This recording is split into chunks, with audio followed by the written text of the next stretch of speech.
Hi ಎಲ್ರಿಗೂ, ಹೇಗಿದ್ದೀರಾ ಎಲ್ಲರೂ? ನಾನು ಲಾಸ್ಟ್ ಬ್ಲಾಗಲ್ಲಿ ಹೇಳಿದೆ ಈ ವಿಡಿಯೋನ ಅಪ್ಲೋಡ್ ಮಾಡ್ತೀನಿ, ಟೆಂಪಲ್ ವಿಡಿಯೋನ ಅಂತ. ತುಂಬ ಜನ ಕೇಳ್ತಾ ಇದ್ರಿ ಎಲ್ಲಿ ಬರುತ್ತೆ ಏನು ಅಂತೆಲ್ಲ ಹೇಳ್ಬಿಟ್ಟು. ಫೇಸ್ಬುಕ್ಕಲ್ಲಿ ತುಂಬ ಜನ ಫಾಲೋವರ್ಸ್ ಮೆಸೇಜ್ ಆಗ್ತಾಯಿದ್ರು. ಸೊ ಇವತ್ತು ನಾನು ಅಪ್ಲೋಡ್ ಮಾಡ್ತಾ ಇದ್ದೀನಿ. ಕೆಲವೊಬ್ಬರು ಹಳೆ ಬ್ಲಾಗ್ ನೋಡ್ತಾ ಇರೋರು ಯಾವ ದೇವಸ್ಥಾನ ಅನ್ನೋ ಕ್ಯೂರಿಯಾಸಿಟಿ ಇರುತ್ತೆ. ಕಾರ್ತಿಕೇಯ, ಸುಬ್ರಹ್ಮಣ್ಯ, ಷಣ್ಮುಗ, ನಾಗರಾಜ ಅಂತ ಕರೆಸ್ಕೊಳೋ ಅಂಥ ನಾಗ ದೇವತೆಗಳ ಅತಿ ದೇವತೆಯಾಗಿ ಪೂಜಿಸುವಂತಹ ದೇವರ ದೇವಸ್ಥಾನದಲ್ಲಿ ನಾವಿವತ್ತು ಇದ್ದೇವೆ. ಅಂದರೆ ನಾಗ ದೇವತೆಗಳು ನಮ್ಮ ರಾಶಿಯಲ್ಲಿ ರಾಹು ಕೇತುಗಳಾಗಿ ಕೆಲವು ದೋಷಗಳನ್ನು ನೀಡ್ತವಂತೆ. ಆ ದೋಷಗಳನ್ನು ನಿವಾರಣೆ ಮಾಡ್ಕೊಳಕ್ಕೆ ನಾವು ಈ ಒಂದು ದೇವರ ಮೊರೆಯನ್ನು ಹೋಗ್ತೇವೆ. ಹಾಗೆ ಈ ದೋಷಗಳು ಯಾವ ರೀತಿ ಬರುತ್ತೆ ಅಂದರೆ, ನಮ್ಮ ಇಂದಿನ ಜನ್ಮದ ಪಾಪ ಪುಣ್ಯಗಳ ಲೆಕ್ಕಾಚಾರದ ಮೇಲೆ ನಮಗೆ ಈ ದೋಷಗಳು ಅನ್ವಯಿಸುತ್ತಂತೆ. ಆ ದೋಷಗಳ ಪರಿಹಾರಕ್ಕೋಸ್ಕರ ನಾವು ಈ ದೇವರನ್ನು ಪೂಜಿಸ್ತೀವಿ, ಆರಾಧಿಸ್ತೀವಿ. ಸರ್ಪದೋಷ ನಿವಾರಣೆಗಾಗಿ ಜನರು ಸುಬ್ರಹ್ಮಣ್ಯ ಸ್ವಾಮಿಯ ಮೊರೆ ಹೋಗ್ತಾರೆ ಅಂತ ಹೇಳಿಬಿಟ್ಟು ಇಲ್ಲಿ ನಾಗರ ಕಲ್ಲಿನ ಪ್ರತಿಷ್ಠಾಪನೆ ಕೂಡ ಮಾಡ್ತಾರೆ. ಹಾಗೆ ಮನೆಯಿಂದ ಏನು ತರಬೇಕು ಅಂತಿಲ್ಲ, ಇಲ್ಲ ಆಲ್ಮೋಸ್ಟ್ ಎಲ್ಲನೂ ಸಿಗುತ್ತೆ. ನಾಗದೇವತೆಗೆ ಎರೆಯೋಕ್ಕೆ ಬೇಕಾಗುವಂಥ ಹಾಲು ಕೂಡ ಇಲ್ಲಿ ಸಿಗುತ್ತೆ. ನಾಗರ ದೇವತೆಯ ದೋಷ ಏನಾದರೂ ನಿವಾರಣೆ ಆಗಬೇಕು ಅಂತಂದರೆ ಇಲ್ಲಿ ಬಂದು ಅವರು ಒಂದು ನಾಗದೇವತೆಯ ಕಲ್ಲನ್ನು ನೆಟ್ಟಿ ಅದಕ್ಕೆ ಪೂಜೆ ಮಾಡಿ ಹೋಗ್ತಾರಂತೆ. ಪ್ರತಿ ವರ್ಷವೂ ಬಂದು ಅದೇ ಕಲ್ಲಿಗೆ ಮತ್ತೆ ಪೂಜೆಯನ್ನು ಸಲ್ಲಿಸ್ತಾರೆ ಅನ್ನುವಂಥ ವಾಡಿಕೆ. ಇಲ್ಲಿ ಸುಮಾರು 3,000-4 ಸಾವಿರದಷ್ಟು ವಿಗ್ರಹಗಳನ್ನು ಈಗ ಆಲ್ರೆಡಿ ನೆಟ್ಟಿದ್ದಾರೆ ಜನ. ಹಾಗೆ ನಾವು ಹೋದಾಗ ಕೆಲವೊಬ್ಬರು ಪೂಜೆ ಪುನಸ್ಕಾರಗಳನ್ನ ಮಾಡ್ತಾಯಿದ್ರು.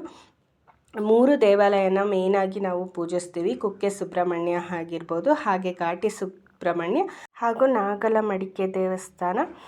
ಘಾಟಿ ಸುಬ್ರಹ್ಮಣ್ಯ ದೇವಸ್ಥಾನ ಬೆಂಗಳೂರಿಗೆ ತುಂಬ ಸಮೀಪವಾಗಿದೆ.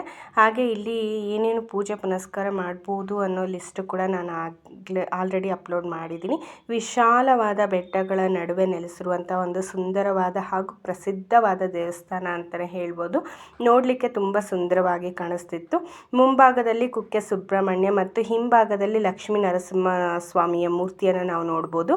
ಗರ್ಭಗುಡಿಯಲ್ಲಿ ಕನ್ನಡಿಯನ್ನು ಅಳವಡಿಸಿದ್ದಾರೆ. ನಾವು ಆಲ್ಮೋಸ್ಟ್ ಗರ್ಭಗುಡಿಯ ಹೊರಗಡೆ ಕನ್ನಡಿಯನ್ನು ನೋಡ್ತೀವಿ, ಬಟ್ ಈ ದೇವಸ್ಥಾನದಲ್ಲಿ ಗರ್ಭಗುಡಿಯ ಒಳಗಡೆ ಕನ್ನಡಿಯನ್ನು ನೆಟ್ಟಿರುವಂಥದ್ದು. ಸುಬ್ರಹ್ಮಣ್ಯ ನೀಡಿದ ಅಭಯಕ್ಕೆ ಲಕ್ಷ್ಮೀ ನರಸಿಂಹಸ್ವಾಮಿ ಅಸ್ತು ಅಂತಾರೆ ಅನ್ನುವಂತಹ ಒಂದು ನಂಬಿಕೆ ಇಲ್ಲಿಯ ಭಕ್ತಾದಿಗಳು ಕೋರಿಕೆಯನ್ನು ಈಡೇರಿಸ್ತಾರೆ ಅನ್ನುವಂತಹ ನಂಬಿಕೆ. ಹಾಗೆ ಈ ಸ್ಥಳದಲ್ಲಿ ಸುಬ್ರಹ್ಮಣ್ಯ ಸ್ವಾಮಿಯೇ ಬಂದು ನೆಲೆಸಿರುವಂತಹದ್ದು ಒಂದು ರೋಮಾಂಚನ ಇತಿಹಾಸವೇ ಇದೆ ಇದರದ್ದು. ಇಲ್ಲಿ ಪ್ರತಿನಿತ್ಯ ಅನ್ನದಾಸೋಹ ಕೂಡ ನಡೆಯುತ್ತೆ.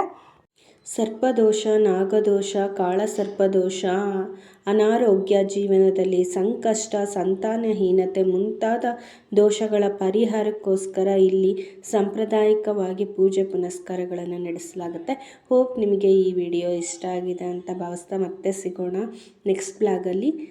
ಒಂದು ರಿಕ್ವೆಸ್ಟ್ ಏನಂದರೆ, ಈ ವಿಡಿಯೋದ ಮೂಲಕ ನಾವು ಭಕ್ತಿಗೋಸ್ಕರ ದೇವ್ರ ಹತ್ರ ಬಂದು ಪೂಜೆ ಪುನಸ್ಕಾರವೆಲ್ಲ ಮಾಡ್ತೀವಿ, ಬಟ್ ಅಲ್ಲಿನ ಸ್ವಚ್ಛತೆ ಕೂಡ ಹಾಳು ಮಾಡ್ತೀವಿ. ಈ ವಿಡಿಯೋ ಮೂಲಕ ನಾನು ಏನು ಹೇಳೋಕ್ಕೆ ಇಷ್ಟಪಡ್ತೀನಿ ಅಂದರೆ, ದಯವಿಟ್ಟು ಆ ಸ್ವಚ್ಛತೆಯನ್ನು ಎಲ್ಲರೂ ಸೇರಿ ಕಾಪಾಡೋಣ ಅಂತ ಹೇಳ್ತಾ, thank you so much for watching.